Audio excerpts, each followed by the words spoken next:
یہ بیعت نہیں ہے. آگے ہے احمدی حضرات کسی مسلمان کے ہاں جا کر کسی کی وفات پر فاتحہ خوانی کیوں نہیں کرتے؟ یہ بالکل غلط بات ہے. احمدی مسلمان ہر مسلمان کی وفات پر اظہار ہمدردی کرتے ہیں، ان کے گھر جاتے ہیں، ان کے لیے دعا کرتے ہیں، اور مسلمان دوسرے مسلمانوں کی، جن کی میں بات کر رہا ہوں، غیر احمدی مسلمانوں کی، ان کی قبروں پر دعا کرتے ہیں. اور ایک ادنا سا فتویٰ بھی جماعت احمدیہ کا اس کے خلاف نہیں ہے. بالکل جھوٹا الزام ہے. فاتحہ خوانی جس کو آپ کہتے ہیں، ہمیں اس فاتحہ خوانی کے لفظ سے صرف اختلاف ہے. فاتحہ خوانی کی اصطلاح حضرت صلی اللہ علیہ وآلہ وسلم یا خلفائے راشدین کے زمانے میں کہیں نہیں ملتی.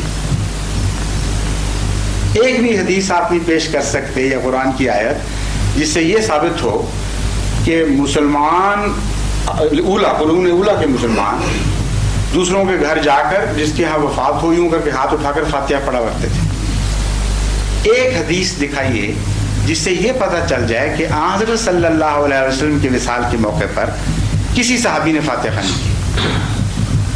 ہم صرف یہ آپ کو سمجھاتے ہیں کہ اسلام میں نئی رسمیں نہ چلائیں. ہمیں حضور اکرم صلی اللہ علیہ وسلم کا دین کافی ہے. اسلام وہی حسین اسلام ہے جو سنت سے ثابت ہو. اس سے جب باہر قدم رکھیں گے تو رسم و رواج میں پڑ جائیں گے. ہمارے بزرگوں نے جو ہمیں بتایا ہم وہ کر رہے ہیں. اس میں ہے وہ زیادہ تعلیم یافتہ تھے یا زیادہ اسلام کے بارے جانتے تھے یا نہیں جانتے تھے، ہم اسی پر اپنا وہ دیکھیں. میں یہی عرض کر رہا ہوں کہ ان بزرگوں کی بات مانیں گے. کیا تھا نہیں اس کا آپ نقص میں بتا رہا ہوں. نقص کیا تھا؟ اللہ نے نہیں تھا ہو سکتا. یہی تو بتا رہا ہوں. نہیں کی. میری گزارش سن لیجیے. اس سے بڑا کہاں سے ہوئی اور کیوں ہوئی میں بتانے لگا.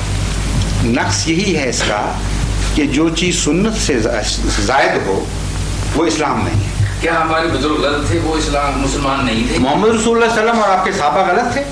نہیں. اب اس کی بات کرتے ہیں. بعد جب یہ ہندوستان میں اسلام پھیلا میں بتا رہا ہوں کہ جو رسمیں بعد میں داخل ہوتی ہیں مذاہب میں، کیا یہ رسم ہے؟ ہاں رسم ہے. رسم ہر وہ چیز سنت نہیں ہے، رسم ہے جو رسول اللہ صلی اللہ علیہ وسلم اور آپ کے صحابہ سے ثابت نہ ہو. اس لیے رسمیں اچھی بھی ہو سکتی ہیں، بد بھی ہو سکتی ہیں، مگر سنت نہیں بن سکتی. اصل بات یہ ہے کہ جب ہندوستان میں وہ لوگ تشریف لائے بزرگ، یہاں بے انتہا جہالت تھی. ہندو مذہب کی وجہ سے بد رسوم بے حد جاری تھی، اور زبان کے اختلاف دوسرے مسائل کی وجہ سے وہ ان کو کم سے کم دینی تعلیم دینا چاہتے تھے کسی بہانے.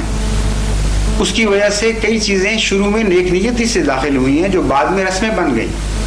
مثلا سورہ فاتحہ کو سکھانا اور فاتحہ کو بطور دعا کے پڑھانا.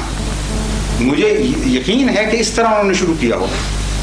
انہوں نے کہا ہوگا کہ جب تم کسی بزرگ کے لیے، کسی فوت شدہ کے لیے دعا کرتے ہو تو سورہ فاتحہ چونکہ کامل دعا ہے، یہ تھوڑی سی دعا تم سیکھ لو، زیادہ عربی تمہیں نہیں آتی، یہ پڑھ لیا کرو، ہر جگہ نماز میں بھی کام آئے گی، ہر جگہ کام آئے گی.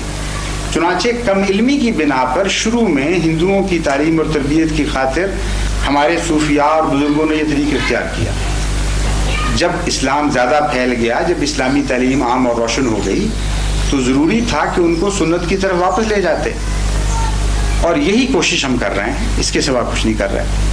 اب 40واں ہے، 11ویں ہے، شیرینیاں بانٹنی ہیں وفات کے بعد، کھیریں تقسیم کرنی ہیں، کھانے دینے ہیں.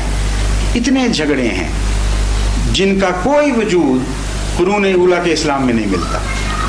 اب یہ تو جذباتی بات ہے کہ ہمارے بزرگ غلط کہتے ہیں.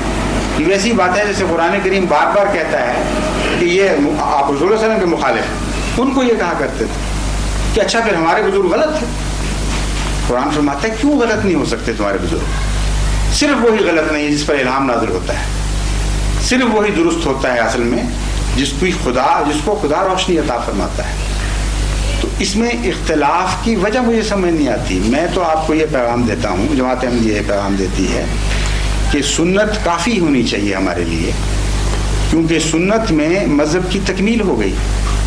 حسن کامل میں نہ اضافہ ہو سکتا ہے نہ اس میں کمی ہو سکتی ہے. اس لیے بعد کی رسموں نے ہمیں نقصان پہنچایا ہے. اسلام سے رفتہ رفتہ ہم لوگ دور اس لیے ہٹے ہیں کہ بعد میں جو رسمیں جاری کی گئیں خواہ نیک نیتی سے بھی تھی، ہم ان کو خالی برتنوں کی طرح پکڑ کے بیٹھ گئے. اس لیے رسم و رواج سے باہر نکلیں، سنت کو قائم کریں، قرون اولیٰ کے اسلام کی طرف واپس جائیں، بیاہ شادی میں سادگی کریں، موت اور تدفین میں سادگی کریں. یہ سارے بوجھ آپ کے اتر جائیں گے جو ہمارے اوپر بے وجہ پڑے ہوئے ہیں. اور رسول کریم صلی اللہ علیہ وسلم کی سنت یہ تھی کہ نماز جنازہ پڑھتے تھے اور دعا کرتے تھے، ایک دوسرے سے ہمدردی کرتے تھے. ہم بھی یہی کرتے ہیں، اس پہ کوئی اعتراض نہیں ہونا چاہیے. فاتح خوانی تو ہے ہی دعا نہیں، دعا کی خاطر فاتح خوانی ہم بھی پڑھ لیتے ہیں، لیکن جو میں رسم کے خلاف ہوں. صرف جب جاتے ہیں کہیں، میں کئی دفعہ گیا ہوں، ایک آدمی ہاتھ اٹھاتا ہے، سارا یوں کر لیتے ہیں کہ جی فاتح خوانی ہو، انا للہ. یہ کوئی فاتح خوانی ہے؟ فاتحہ کی دعا دیکھیے، فاتحہ کی نہیں، یہ غلط طریقہ ہے. فاتحہ کی دعا معنی خیز چیز ہے.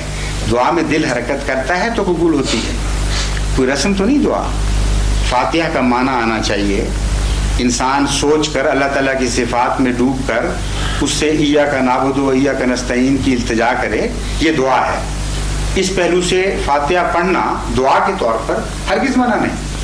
لیکن جو رسم بنی ہوئی ہے کہ ضرور پڑھو اور دیکھا دیکھی پڑھو، اور جب کوئی جائے تو ایک آدمی ہاتھ اٹھائے سارے یوں کر دیں، یہ بالکل بے بنیاد بات ہے. کوئی سند نہیں اس کی اسلام میں. یہ تو اسلام کے ساتھ تمسخر ہے. اس لیے ہم آپ کو سے گزارش کرتے ہیں کہ ناراض ہم سے ہونے کی بجائے آپ اپنی اصلاح کریں.